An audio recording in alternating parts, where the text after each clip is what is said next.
Sabe onde eu tô? Uma fábrica de ladrilho. E não é qualquer fábrica. Eu tô na Dali Piage, que é uma grande parceira aqui do escritório.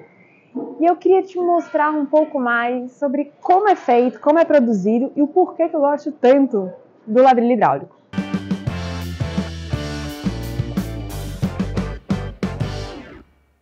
Bem, o ladrilho hidráulico, não sei se você sabe, já ouviu falar o que ele é, mas ele é uma peça artesanal que é feita da mesma forma há muitos séculos, há muito tempo, é um material muito antigo, e ele é feito um por um. Ele não é um azulejo, ele não é uma cerâmica, ele é feito de cimento, pigmento e água, nada mais. Cimento branco, tá? Bem, e justamente por ele ser tão artesanal que eu gosto tanto desse produto. Pense o seguinte, aqui na Dali Piage, eles têm mais de 2.000 formas, ou seja, mais de 2.000 possibilidades. E fora as 2.000 formas, a gente tem mais de 50 cores disponíveis. Então, assim, o céu é o limite quando o assunto é ladrilho hidráulico. E, assim, apesar de eles terem 2.000 formas, é uma pessoa responsável por cada projeto. Então, se a gente fechou um pedido com eles, por exemplo, de um apartamento, vai ser um funcionário daqui que vai ser responsável pela execução de todas as peças. E assim, forminha por forminha, como é que funciona? Eles pegam a forma, botam o pigmento, né, que já é o pó com água, depois eles colocam um cimento seco para sugar essa tinta, depois eles colocam um cimento molhado, que é a base. Então, o ladrilho, é até importante falar, ele é um revestimento que é um pouco mais grosso, ele tem em volta de uns 2 centímetros de espessura. Geralmente, você tem uma comparação, a gente tem porcelanato com 15 milímetros, que é 1,5 cm, dá uma diferença considerável. Inclusive, quando a gente vai instalar, a gente precisa considerar também esse rebaixo para não dar desnível nem nada do tipo. Ou assumir o desnível, né? Mas voltando para a produção do ladrilho. Depois que a gente colocou essa camada de pó, de cimento seco, depois cimento molhado, ela entra numa máquina e é compactada. Eles estavam falando que a máquina que faz essa pressão, ela faz uma pressão de mais ou menos quase 1 tonelada, para compactar bem o ladrilho. E aí, depois que eles fazem essa peça, ela vai para uma prateleira, fica ali por 24 horas, secando, tá? Esse é o primeiro processo dela. No dia seguinte, eles recolhem, colocam dentro de um tanque imerso na água, por 12 horas mais ou menos. E aí depois, ele vai para outra prateleira, vou te mostrar também como é que funciona, e ele fica lá por mais ou menos 15 dias secando. Quanto mais tempo ficar, melhor, porque é como se fosse uma laje de um prédio, por exemplo. Ela tem um tempo de cura. E tem uma coisa que é importante. O tempo também interfere bastante. Então, quando está mais úmido, pode demorar mais, e quando está mais seco, pode ajudar a acelerar o processo. Bem, depois que eu te contei dessa aula, essa breve aula sobre como é o processo do ladrilho, eu acho que fica um pouco claro por que eu gosto tanto desse produto, porque é um produto muito artesanal e eu realmente gosto das coisas que são feitas no detalhe, extremamente personalizadas, porque, como a gente sabe, cada casa é uma casa, cada cliente é um cliente, e se tem uma coisa que pode traduzir muito a personalidade do cliente, são as possibilidades que o ladrilho hidráulico oferece pra gente.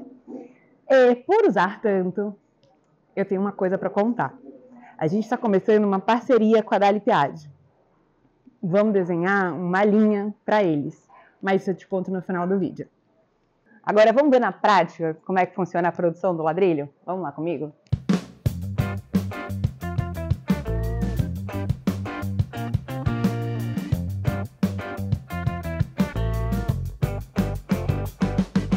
Bem, peguei um ladrilho aqui, foi feito ontem, para te mostrar como é que funciona. Tá vendo aqui na lateral que a gente tem 2 cores? Aqui é a parte de cimento escuro que eu comentei antes, que é a parte que dá a estrutura do ladrilho. E aqui é toda a parte da pigmentação. E aí, essa é a face do ladrilho que a gente acaba vendo, né? A gente nunca vê a parte do fundo, que é a instalada. Agora deixa eu te mostrar como é que funciona isso aqui. Lembra, é uma por uma. Então, a gente tem aqui os pigmentos, né? Já tá com a água, o pigmento azul, ali o craft, quem tá fazendo ali é o Jean. Esse pó mais claro é o cimento que eles usam para sugar a tinta primeiro. E ali do outro lado dele, a gente tem esse cimento molhado. Então, como é que funciona? Ele está finalizando esse, a gente pega desde o início para a gente mostrar passo a passo. Espera. Essa você faz 50, 60 peças dessa por dia, né? E isso até é um dado que eu acho válido da gente comentar. Esse ladrilho que o Jean está fazendo em específico, ele é super detalhado. Um ladrilho liso, por exemplo, a produção vai para 170 dias. Então, assim, é muito mais rápido um liso. Então, vamos valorizar o trabalho rebuscado, cheio de detalhezinho. Ele está limpando ali a forma, para não ter nenhum resquício da peça antiga.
Tirar ele do carro. Aí mostra a sua mágica agora pra gente. Olha que coisa perfeita. E é importante a gente falar que como ele é feito justamente um por um, tem uma forma, pode dar pequenas diferenças milimétricas de tamanho. Então, assim, ele não é uma peça regular, ele não é uma peça retificada como um porcelanato. Então, assim, quando a gente vai instalar, pode vir dar, sim, alguma diferença. Não necessariamente, por exemplo, quando a gente está fazendo um painel de parede, você precisa aplicar o rejunte, mas você sempre vai aplicar uma resina após a instalação. A gente dá 2 mãos essa resina, uma resina fosca, porque a gente está falando de cimento, né? É um material poroso. Então, para a gente vedar esse material, a gente aplica essa resina após a instalação. Tem um tempo de cura, né? Então, assim, você instala, espera um pouquinho, espera alguns dias para a argamassa secar e tudo mais, para não correr o risco da resina sugar a argamassa através dos poros do ladrilho. Passa a primeira demão de resina, espera mais alguns dias e passa a segunda demão de resina. Então, assim, é realmente um processo muito artesanal até o final, até a gente instalar o último ladrilho. E o rejunte a gente só passa depois, pelo menos, ter aplicado a primeira demão de resina, porque também, senão corre o risco do cimento, por conta dos poros ainda estarem abertos, sugar o rejunte. Então, assim, ele não é um produto 100% perfeito, e eu acho que é isso que eu mais gosto dele, porque não existe a perfeição, né? Então, assim, é uma coisa feita uma a uma. Não sei quantas peças tem aqui, por exemplo, desse desenho que o Jean fez. E depois ele forma um painel lindo que conta a história, assim, de muita coisa, pecinha por pecinha. Você olha para aquilo e você fala, nossa, foi uma pessoa que fez peça por peça. Bem, depois que ele colocou aqui nessa prateleira, que vai ficar por 24 horas secando, olha, a gente tem várias prateleiras aqui espalhadas, eles levam para o tanque, onde ele vai ficar imerso por umas 12 horas, que é para ajudar a curar esse ladrilho. Vamos lá olhar?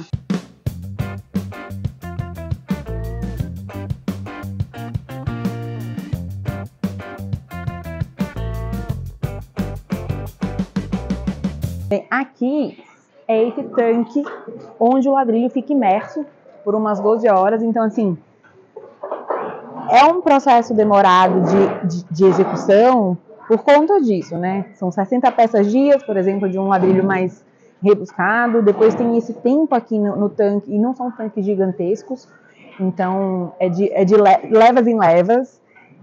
Aqui tem mais um pouquinho.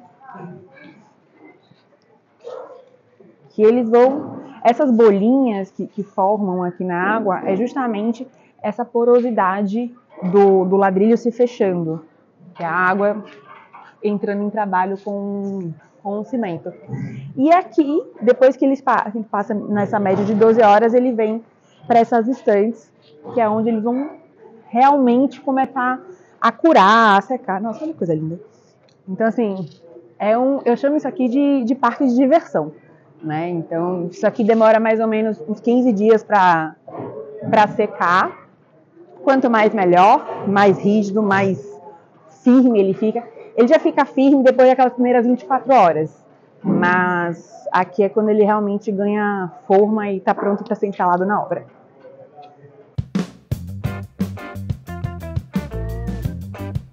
Bem, e é importante lembrar que, assim, eu estou aqui na fábrica, mas eu também estou no escritório, tá? A fábrica é aberta, eles recebem arquitetos, clientes finais aqui direto no escritório deles, que inclusive é um grande showroom, porque tem uma coisa que é importante, que assim, quando o ladrilho é liso, é fácil a gente visualizar, mas às vezes, quando ele é um floral, um tozeto, ele precisa de uma composição.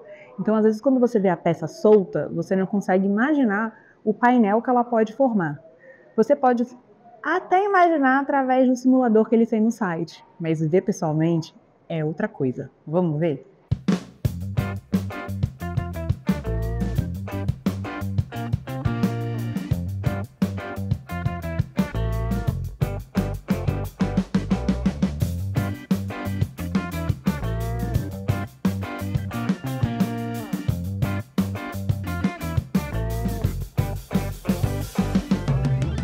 Bem, lembra que eu comentei com você no início do vídeo sobre a parceria que eu estou começando com a Dali CAD?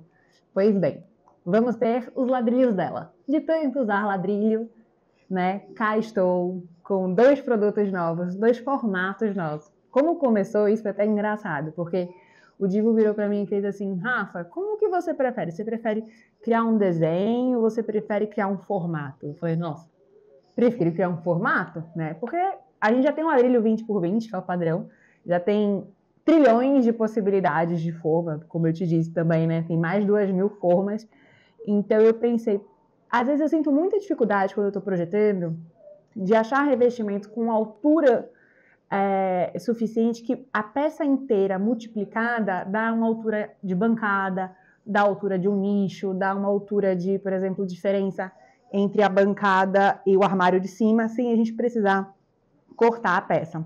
Então, pensando nisso, a gente criou dois formatos diferentes, que é o 32x8 e o 16x8. Ou seja, elas podem ser super usadas sozinhas, mas juntas elas podem ser combinadas, o que gera, bem, eu já testei pelo menos 26 possibilidades diferentes de paginação, mas eu acho que ainda deve ter mais opção por aí, basta a gente dar uma brincada aqui com as peças, quase que um Tetris, sabe? E se a gente for pensar na quantidade de cores disponíveis aqui, são 53, 54 cores, bem, multiplica aí, né? Quantas possibilidades a gente pode ter misturando todas as cores, ou usando só uma cor, ou usando 2 cores, usando uma peça de um tamanho e o resto do tamanho maior, por exemplo. Então, é isso. Aqui são os primeiros protótipos que eu pedi para a gente fazer de algumas cores, para poder até tirar algumas fotos, mostrar para você o produto final.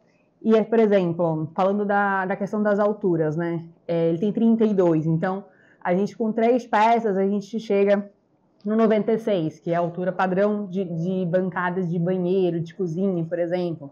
A gente consegue com 2 peças do grande ou com 4 do pequeno, 64. Então a gente fica com a altura boa também entre bancada de cozinha e armário superior. Então, assim, fazendo essas brincadeiras de alturas padrões que a gente usa em projeto, foi que eu cheguei na dimensão dessas peças. E o 8 é justamente porque é o que divide, né, tanto 32 quanto 16. Então a gente pode usar na diagonal, na horizontal, na vertical, e o alinhamento do rejunte vai ficar redondinho.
Bem, você viu que o céu é o limite, né? A gente tem uma infinidade de paginações, infinidade de cores, de combinação de cores.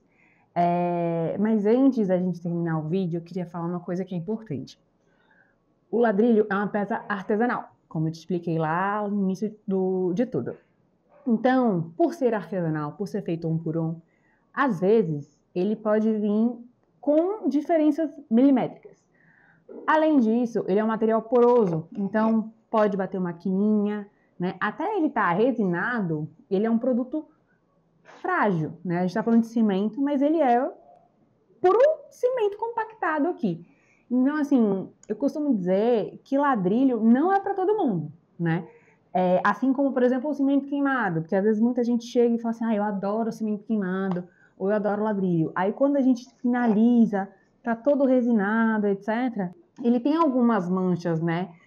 Até durante o trabalho de instalação, às vezes pode vir uma manchinha, não, sei lá, não tirou a argamassa na hora, ou o rejunte passou um pouco. Enfim, por exemplo, eu tô com uma pecinha aqui que tem um quebradinho.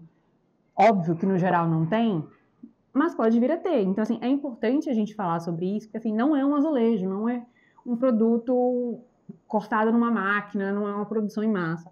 É uma produção que é extremamente delicada, feita uma a uma, tem um processo de cura.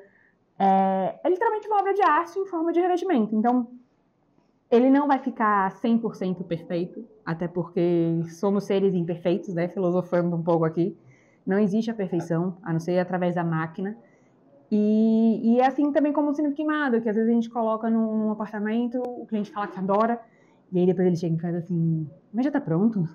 Quando você vai deixar liso? Tipo, não, a graça do produto é justamente essas manchas, essa imperfeição, enfim. Então, eu espero que vocês tenham gostado. Estou muito orgulhosa de ter produzido isso com a Dali Piage, estou muito feliz. Vocês vão sim ver essas paginações em muitos projetos por aí que estão para vir. E antes que eu esqueça, não se esquece de se inscrever no canal, de compartilhar, ativar o sininho e deixar um comentário, por que não? Espero que vocês tenham gostado.